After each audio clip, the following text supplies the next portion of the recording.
Hey there, Mama. You're listening to the Lift the Shame podcast. I'm your host, Crystal, mama of 5 and your family's intuitive eating dietitian, here to help you cut through the diet culture clutter so you can enjoy freedom with food as a family. I'm on a mission to help you end the generational legacy of diet culture in your home so you can experience motherhood free from food guilt and body shame. Listen in weekly for guidance on how you can ditch diet culture, heal your relationship with food and your body, and confidently raise intuitive eaters. Let's dive in and lift the shame together. Hey Mama, welcome back to the show. As always, I so appreciate you tuning in and taking some time to hang out with me. And we are shifting gears here on the podcast. Over the last few weeks, we took a deeper dive into some different topics related to sweets and sugar and our kids, and I hope you found those helpful.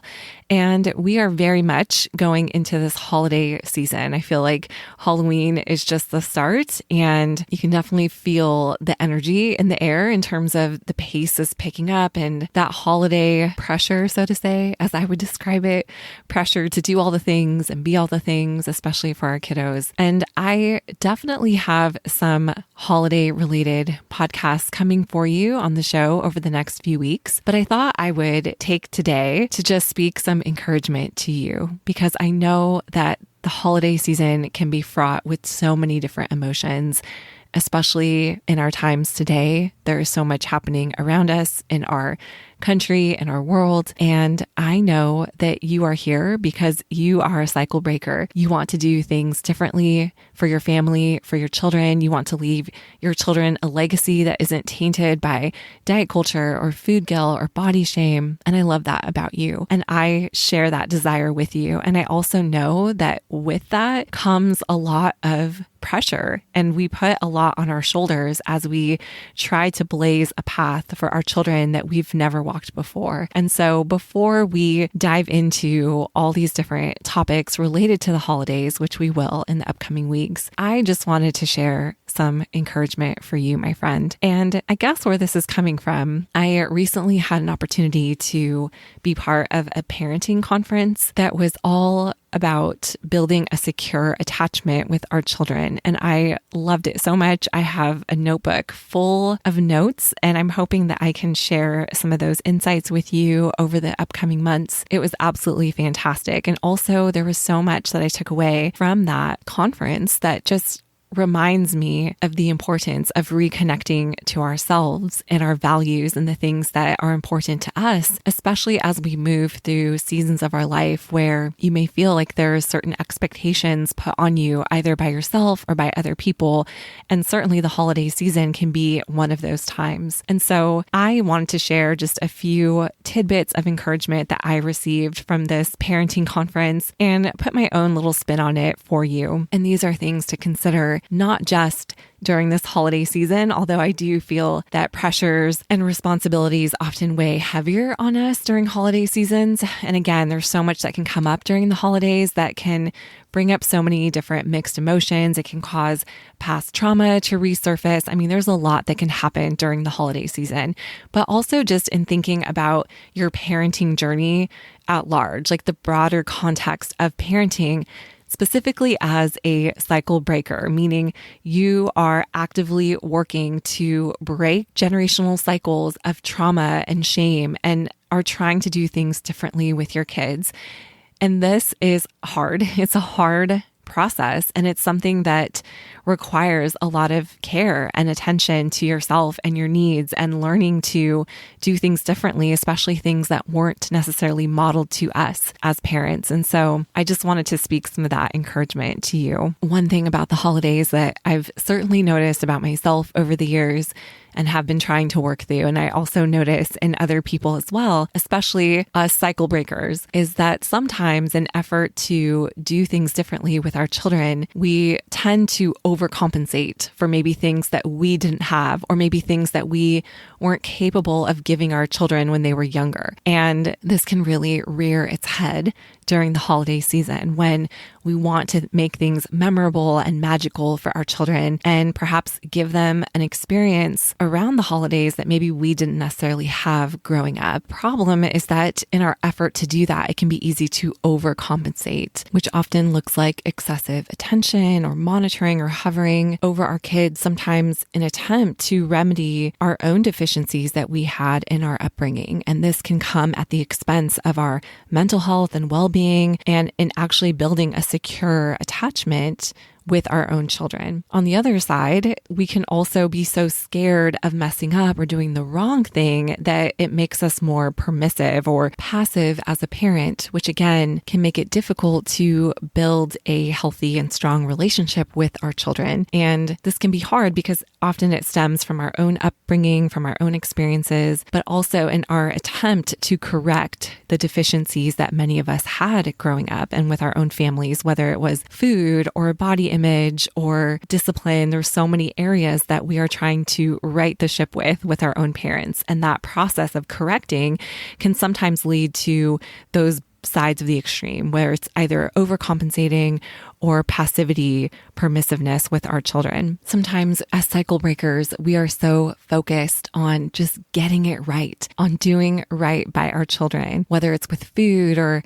how we're connecting or engaging with them or body image. We just want to get it right. And I know this from conversations that I've had with parents like yourself, that we don't want our children to suffer with the same things that we went through. And I get that. I feel that at my core. And yet I think sometimes we lose sight of ourselves in this process of focusing on our children and focusing on creating this new legacy for them. We sometimes can become disconnected from ourselves and what we really need. And that can often compound problems that we're dealing with. I know this expression is super cliche, but you've heard it said that you can't pour from an empty cup. And the more I think about that in light of parenting and being a cycle breaker, the more I understand that it's very difficult to give our children what we haven't given to ourselves yet or learned to give ourselves.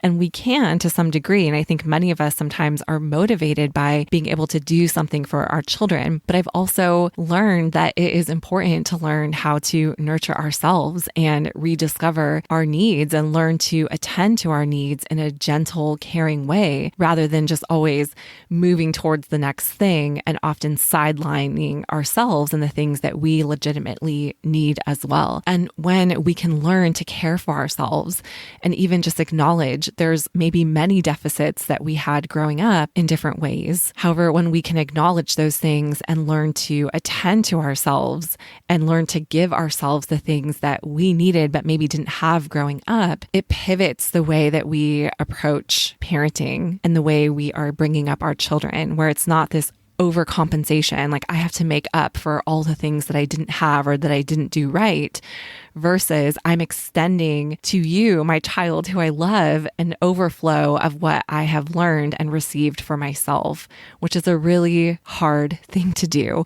I realize that this is much easier said than done.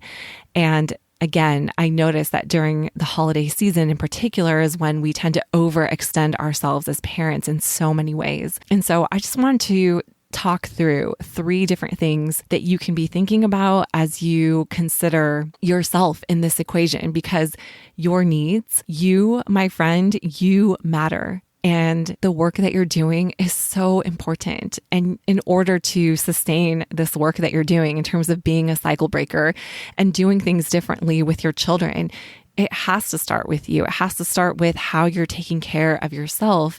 And I understand that as we wrap up this year and think about wrapping up this year, it can just feel like complete burnout. Like I just have to make it through and cross the finish line. And I just want you to be thinking about some of these things in terms of caring for yourself, because I know that your kids mean everything to you. You want them to be able to have a different experience and a different upbringing than maybe you had. And that is a beautiful thing. And it's also important to take the time that you need to fill up that cup for yourself, because you are also deserving of those things. And this is something that many of us are doing. We are reparenting ourselves as we're parenting our own children in many different facets when it comes to how we're approaching food and how we're approaching bodies and meal times and all the things. So here are some things that I just want to encourage you with to think about. Number 1 is give yourself grace.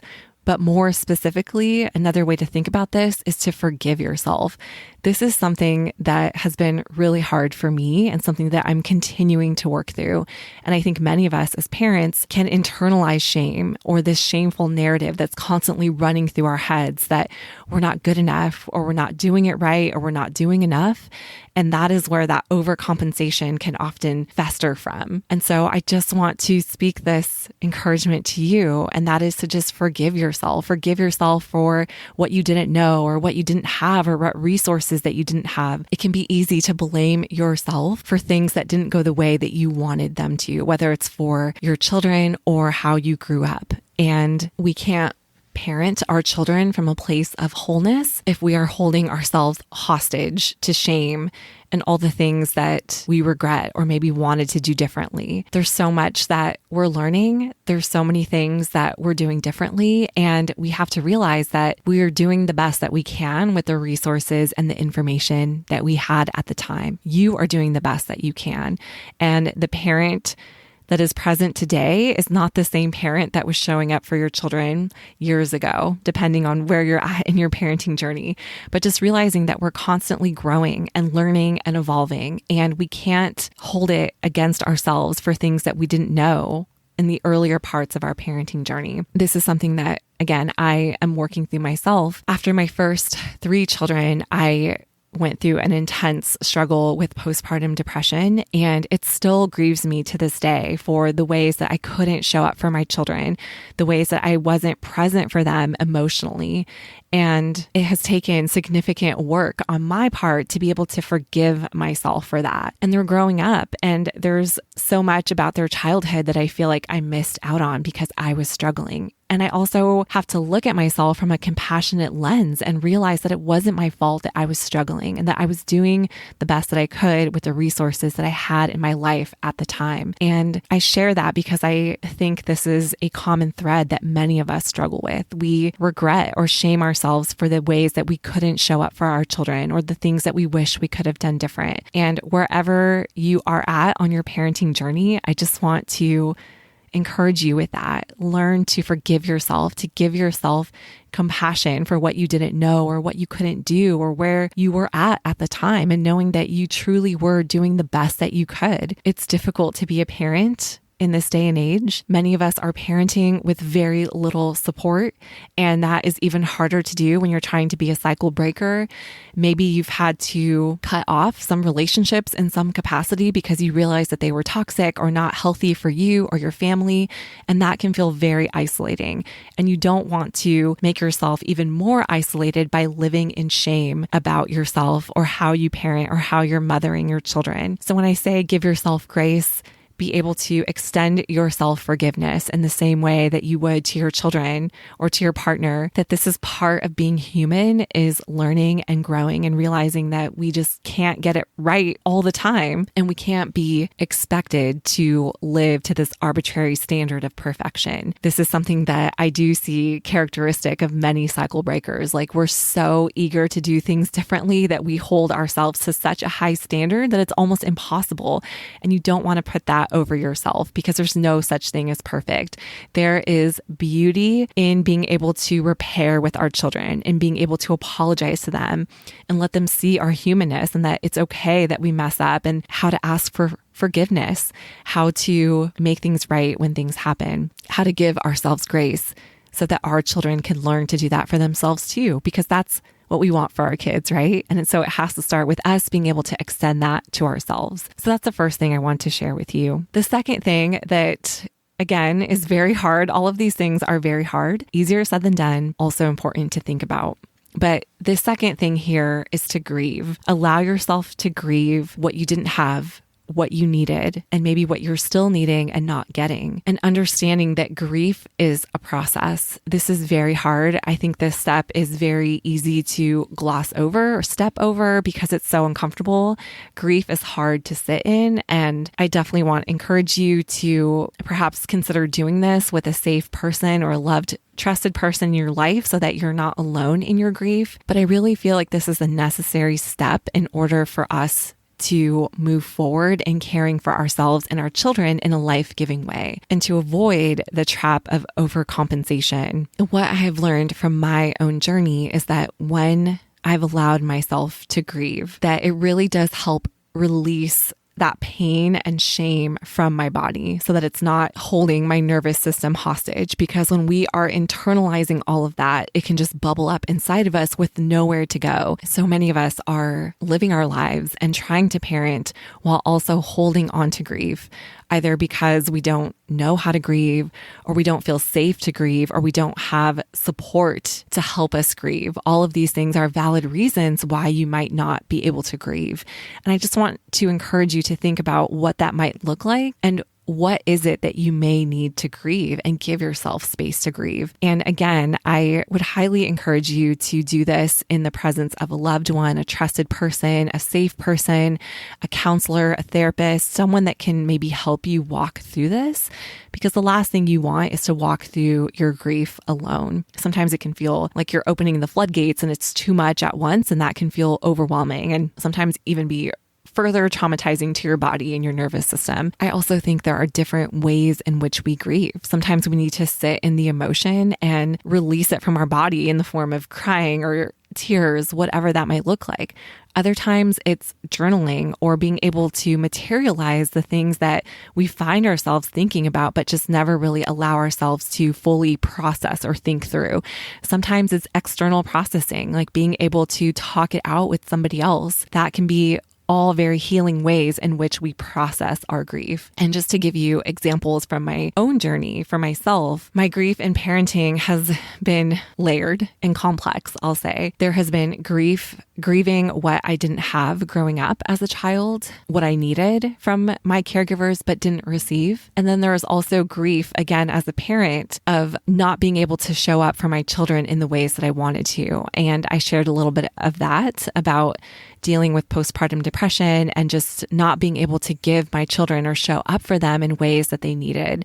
There are so many different layers to grief, and the ways that it impacts you as a parent are going to be different and very individual, which is why I just want to encourage you to go gently with yourself and just consider, what are some things that I need to grieve that I haven't allowed myself to think about or process or feel. And also just being compassionate with yourself, knowing that these things are hard to feel. They're hard and painful. And especially if they're deep rooted griefs that go back to our childhood, this is hard stuff. And I would also say, don't put a timeline on it either. This is what I've noticed about grief, is sometimes grief shows up in unexpected ways. And this is something that I definitely see and experience during the holidays, when something can unexpectedly trigger that grief in you. And rather than fighting it or shoving it down, just noticing it, getting curious about it, and giving yourself permission to grieve what was lost, what you didn't have, what you needed. All of those things are so valid.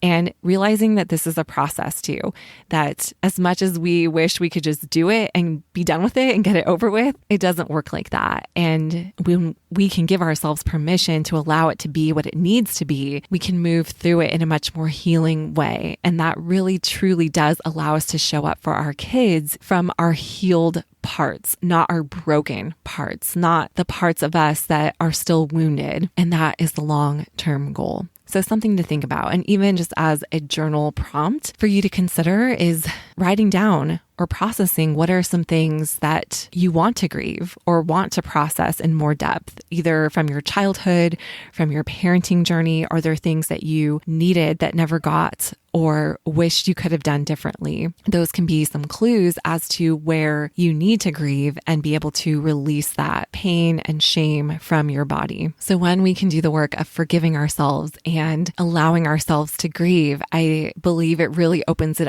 up for the last step or tidbit of encouragement I want to give you, which is growing and realizing that this journey of growing and discovery, self-discovery as a person, as a parent, is an ongoing process. And when we have done that hard work of being able to forgive ourselves, of being able to grieve what we didn't have, what we needed, I really believe that that opens up the possibility for us to grow in a healing way where we can learn to nurture ourselves and start to give ourselves the things that we needed, the reparenting journey. It's really hard to do this, to grow and move forward if you find yourself stuck in the past, which is why I believe it's really important to think about or move through those first two steps.